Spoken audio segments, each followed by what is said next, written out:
সামনে রমাদান আসছে, যে রমাদান মাস আসার আগেই একটা মানসিক প্রিপারেশন নিতে হবে। প্রথম একটা প্রিপারেশন যে আমি এই একটা মাস কিভাবে কাটাবো, আমার ঘুম, খাওয়া দাওয়া, পড়াশোনা, ইবাদত, জিকির আজগার, ব্যবসা, এগুলোর মধ্যে একটা সময়ের ব্যালেন্স করতে হবে।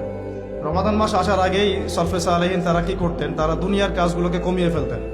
রমাদান মাস আসার আগেই চেষ্টা করা উচিত এক মাসের দুনিয়াবি যে ব্যস্ততা এটাকে কমায় ফেলা। এর জন্যে যদি সম্ভব হয় বড় বড় বাজারগুলো আগে করে ফেলা উচিত, যাতে এক মাস আপনাকে দুনিয়াবি কাজের জন্য খুব বেশি ব্যস্ত হতো না। রমাদান নষ্ট করে দেয় আমাদের দুনিয়াবি ব্যস্ততা, আর লাইলাতুল কদর নষ্ট করে দেয় মহিলারা। কিভাবে? শেষ দশকে বেশি বেশি ইবাদত করার কথা, শেষ দশকে আপনি দেখবেন মার্কেট ভর্তি মহিলা দিয়ে। তো এর জন্য আমরাও দায়ী, কারণ আমরা তাদের হাতে আমাদের উপার্জনগুলো তুলে দেই এবং শেষ দশকে তারা যা ইচ্ছা তাই করে মার্কেটে গিয়ে। তো এই জন্য রমাদান নিয়ে আমার যতগুলো চিন্তা বা লেকচার আছে এর মধ্যে এটা একটা নতুন একটা বিষয় আমার মাথায় আসছে আলহামদুলিল্লাহ, যে রমাদান আসার আগেই দুনিয়াবি যত ব্যস্ততা এগুলো কমায় ফেলা উচিত। এমনকি ঈদের যে বাজারঘাট, আমরা যে সদাইপাতি বাজারঘাট করি ঈদের, এইটাও যদি সামর্থ্য থাকে তাহলে এখনই করে ফেলা উচিত, যাতে আপনি আমি রমজান মাসে ফারেক থাকি শুধু আল্লাহর ইবাদতের জন্য। আর রমাদান মাস যে ব্যক্তি পেয়েছে কিন্তু গোনা মাফ করাতে পারতেছে না, তার চেয়ে হতভাগা আর কেউ নাই। তো প্রথম একটা প্রিপারেশন, মানসিক প্রিপারেশন, যে এই রমাদানে আমি সর্বোচ্চ সময়টা আল্লাহকে দিব। এই রমাদানে যেন আমার এক ওয়াক্ত নামাজও না ছুটে যায়। এরপরে আমি চেষ্টা করব রমাদান মাসে জামাতে নামাজ পড়ার জন্য, যেটা আমরা অনেকে অনেক সময় করি না বা করতে পারি না। আল্লাহ পাক আমাদেরকে করার তৌফিক দান করে।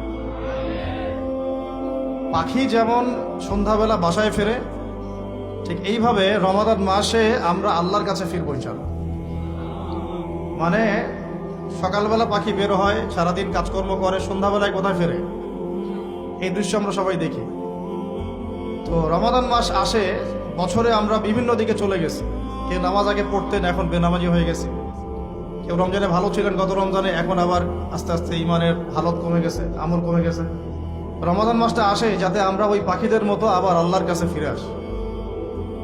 তো এই এক বছর আমরা এদিক ওদিকে চলে গেছি, রমাদান মাস এসেছে আল্লাহর কাছে ফিরে আসার সময়। আল্লাহ পাক আমাদেরকে রমাদান মাসটাকে সর্বোচ্চভাবে কাজে লাগানোর তৌফিক দান করে দেন। দ্বিতীয় কথা হচ্ছে, রমাদান মাসের উদ্দেশ্য হচ্ছে তাকওয়া অর্জন করা। আপনারা যদি সূরা বাকারা পড়েন, প্রথম আয়াতটাই লেখা আছে কুতিবা আলাইকুমুস সিয়াম কামা কুতিবা আলাল লাযিনা মিন ক্বাবলিকুম লাআল্লাকুম তাত্তাকুন। লাআল্লাকুম তাত্তাকুন মানে রমাদানের সওমটা তোমাদের উপর ফরজ করা হয়েছে, ঠিক পূর্ববর্তী উম্মতের উপরেও ফরজ করা হয়েছিল, তোমাদের উপর নতুন নয়, যাতে করে তোমরা তাকওয়া অর্জন করতে পারো বা তাকওয়া অবলম্বন করতে পারো। এটার ব্যাখ্যা এর আগের লেকচারগুলোতে আমি বলেছি। এমনিতে রোজা রেখে আমরা কিন্তু কিছু খাই না, পান করি না, চুপ করে খেতে পারি, খাই না, চুপ করে পানি পান করতে পারি, করি না। করি না কেন? কারণ আমি ফিল করি বা আমরা উপলব্ধি করি যে আল্লাহ পাক আমাকে দেখছেন, কেউ না দেখলেও আল্লাহ আমাকে। এই উপলব্ধিটাই হচ্ছে আপনার আল্লাহ কনসিয়াসনেস বা তাকওয়ার একটা মানদণ্ড। যেটা আমরা হালাল ছেড়ে দিচ্ছি, খাবার হালাল ছিল ছেড়ে দিলাম, পানীয় হালাল ছিল ছেড়ে দিলাম, স্ত্রী সহবাস হালাল ছিল ছেড়ে দিলাম, শুধু আল্লাহর সন্তুষ্টির জন্য, রেজামন্দির জন্য, যে আল্লাহ পাক আমাকে দেখছেন, এটা করা যাবে না, কারণ আমি এখন সায়েম, রোজা আছে।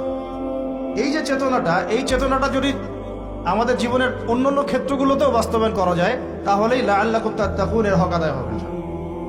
ঠিক ওই চেতনা লাগবে আমার শিক্ষাক্ষেত্রে। এমন কোনো শিক্ষা আমি অর্জন করতে পারবো না যেটা আল্লাহর বিরোধী, রাসূলের বিরোধী। কোনো শরীফ থেকে শরীফা চলবে না এখানে। কথা বোঝা যাচ্ছে কি? লাআল্লাকুম তাত্তাকুনের একটু ব্যাখ্যা বুঝি। কেন খাই না কেন? আল্লাহ দেখছেন। কেন পানি পান করি না? এটা ফিল করি তো। কেন স্ত্রী সহবাস করলাম না? আল্লাহ না করেছেন, রোজা ভেঙে যাবে। তিনটা হালাল ছিল না হারাম? হালালই ছেড়ে দিলাম। তাহলে ওই চেতনাটা আমার দরকার শিক্ষাক্ষেত্রে। যখন আমি জ্ঞান অর্জন করব, এমন কোনো জ্ঞান অর্জন করা যাবে না যেই জ্ঞান আমাকে আল্লাহ এবং তার রাসূল থেকে দূরে সরাই দিবে। প্রথম যে ওহীটা আসছে জ্ঞান কেন্দ্রিক, ইকরা বিসমি রাব্বিকাল্লাযী খালাক, আমরা শুধু এখান থেকে একটা মেসেজ নেই যে ইকরা মানে আল্লাহ পাক পড়তে বলেছেন। আসলে পুরো আয়াতটা আগে বুঝেন।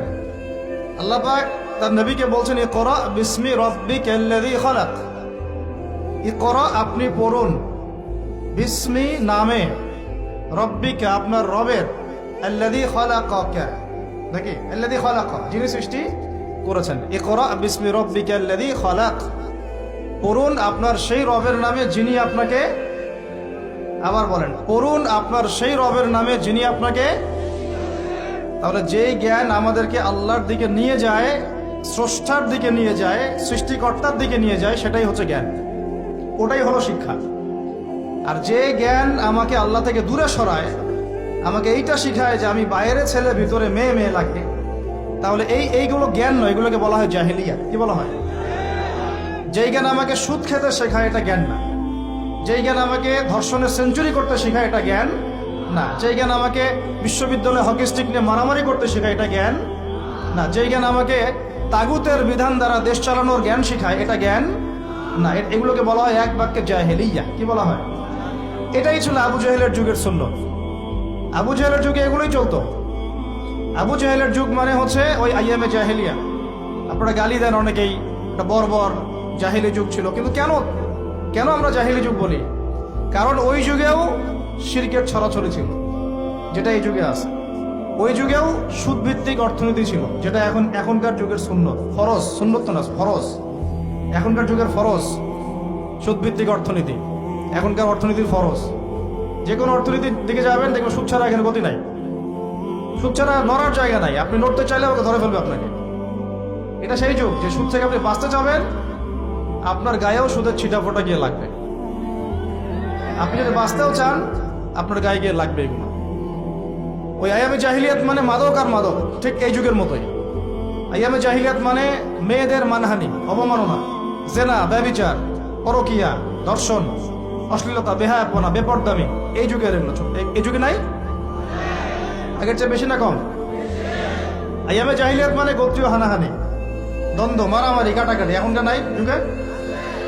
তো মূল কথা হচ্ছে এই জাহেলিয়াত, যেগুলো যারা আমাদেরকে জাহেলিয়াত শিক্ষা দেয়, এটাকে আমরা জ্ঞানের সংজ্ঞায় সংজ্ঞায়িত করতে পারি না।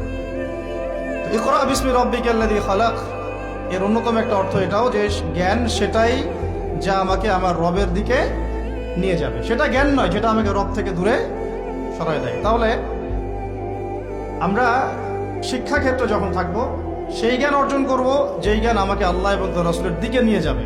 যেই জ্ঞানটাই আমাকে আল্লাহ এবং তার রাসূল থেকে দূরে সরাবে, এটার নাম জ্ঞান না, এটার নাম কি? জাহেলিয়াত, মূর্খতা।